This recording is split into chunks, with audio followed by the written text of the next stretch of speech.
Quinton. Hey, how's it how going? are you? Good. I'm doing well. Welcome. You'll notice there is a fly in here, so every once in a while, if I you do see that, swatting. it's driving me nuts. But we're going to get through this. So today, we have a couple guitars behind us, right? Yeah. These are the Martin, the Quados. 36. They have nothing to do with this video at all. Okay? This fly is going to kill me. I'm waiting for it. It's going to land right in his mouth. So, today, though, we have a guitar for you, okay? I've been waiting for this one. Mm-hmm. I don't know how this is going to go, but I'm going to unveil a guitar for you, and then you're going to demo it for us, okay? Oh, gosh, dang it. It was a weak try. I didn't want to mess up the lighting. Sorry. You can keep that in. So Okay. What the? Let's see here. I got the tag on here. I haven't even taken the tag off. What is... What do you mean, what is this? It's a harp guitar. It's a harp guitar. Yeah. And it's made by a company called Timberline. Okay, I'm going to give you a tuner because you're probably going to need it. I don't know what you're going to do here, but I know I've got confidence in you that you're going to make something happen. Oh, do you need I doubt that's supposed to be the same pitch. Well, there's multiple tunings for these, okay? We're just going to let him kind of do his thing for a minute. Gosh. I'll keep talking while he, does what he's just diving right into it. I knew you would just, I know you're going to do something. Think about something really cool you're going to play. I don't know if you've ever played a harp guitar in your entire life. I've never played a harp guitar. Okay. But you're obviously already starting to tune it. That's what's cool about these. Well, okay. So listen. You just do your thing, and then I want to hear you do some kind of Beatles, like something. I'm just going to say, because I want to show the potential of a harp guitar, because they're actually really popular right now. Harp guitars have been around a long time. We have that old Gibson one upstairs from the early 1900s. What's cool about this one, though, I met these guys, really great guys, Timberline Guitars. They make guitars. We decided we would stock one of their harp guitars, because who in the heck stocks a harp guitar, right? Well, these guys make it so that you can actually have a harp guitar in your store. And what's cool about this one is it's a parlor, so it's actually smaller than the normal harp guitar, which I think is cool because these things are massive and they're hard to play. Ooh, he's getting something going here. There you go.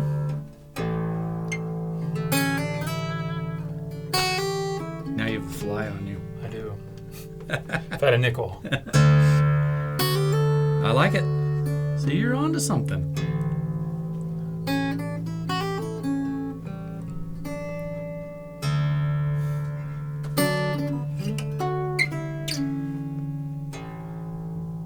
I knew you could do it.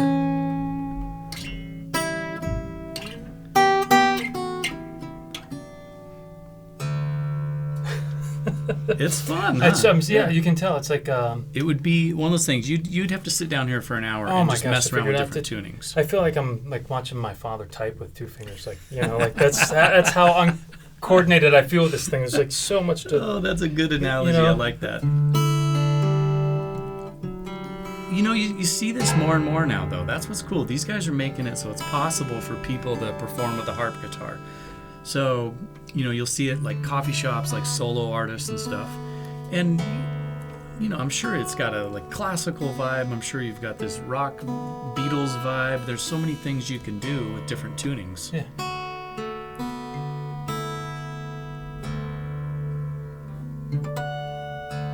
I'm all in D here.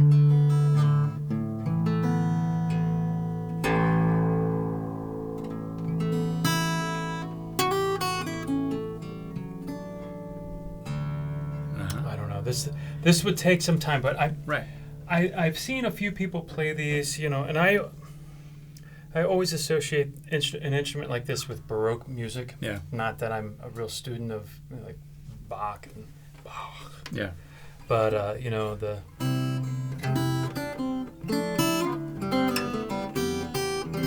if I could, you could tune these to give you the most appropriate bass notes, but right.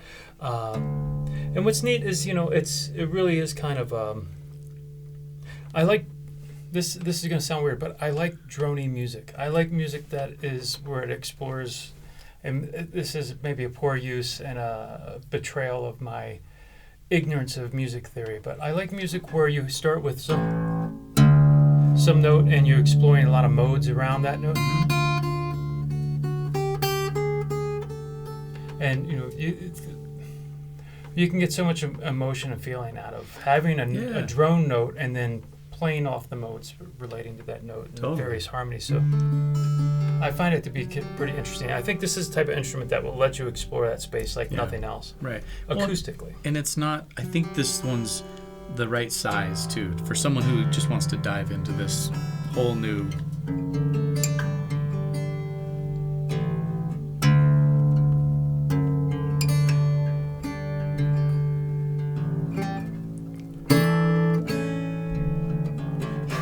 Take it home for the night? I do. Sure. No, I'd be afraid to. Okay, we're going to put some specs on the site because I don't know a lot of the specs of this. I do know it has 2 pickups in it, 2 K&K pickups. I just felt the 2 K&Ks. Yeah. Not just like, the old the K&K, like 2 high end. Yeah. I'm a big believer in the K&Ks. You have one for the droning and one for the guitar. Plug it into 2 amps. I think that would be really cool to... It's pretty cool. We plugged it in upstairs. We had this one in like a PA system kind of thing with the lower, where you could get these really big droning sounds, and then the so what's guitar. neat is, I don't know if it came with the preamp, but K&K makes a blender. Correct. So this is just 2 separate. It's 2 pure minis, and then you mono can inputs. Yeah. Then you can go out of there, and then you can go into 2 different things. Now you say this, they're bringing these guitars. I mean, this is they're back. This is not. This isn't coming off a production line, right? This is. So this. Well, these guys are building them. So they're building. They're bringing them back into the market. I mean, I don't know the last time someone's been building a harp steady, assortment of harp guitars. Well, that's what I'm wondering. When I'm thinking of it, it's like this isn't. I'm thinking in terms of artisan versus mass production and the spectrum of something that's coming off a assembly line versus something where each individual craft is piece is handcrafted. The economy of scale to be able to produce it, I guess, has to be somewhere in between. Sure. But to make it so that it's still accessible, price-wise. They're making this so it's accessible price-wise, and they're not in huge quantities. They're not that easy to get. I think this is the very first one that they've made that's the Parlor. It's very cool. But they're more accessible now for people to do this. I would imagine a custom harp guitar, if you went to Luthier and asked specs, you're talking over $10,000 to get something like that produced. Yep. So you can. These are definitely more reasonably priced for the the hobby harp guitarist. Yeah, exactly. Nice. No, they're cool. What I love about an instrument like this is that you're never going to get bored exploring the space, and I like the fact that you can tune these whatever. Again, Well, I think you did a great job for for you're very never kind. Touching a harp guitar, but Timberline. Maybe the next harp guitar we get in the store, I'll prep you ahead of time, and you can maybe come up with a few different tunings just to show people what you can do. Some Bruno Mars covers or something. There you go. Hey, but look it up online. There's a lot of people playing harp guitars, and you'll see a lot of videos. But check it out on our website, musicvilla.com, and we'll get the specs on it, and I think we're gonna have fun with this. It's cool to have. It's cool to have in the store. So maybe we'll let you get your thoughts together, and then at the end of this video, let's see if you can do something for us. Okay. See if you can play a little song. Okay. No pressure. All right, Quinton. Thanks. Yeah, you bet. Appreciate it. Thanks for watching, everybody. See you soon.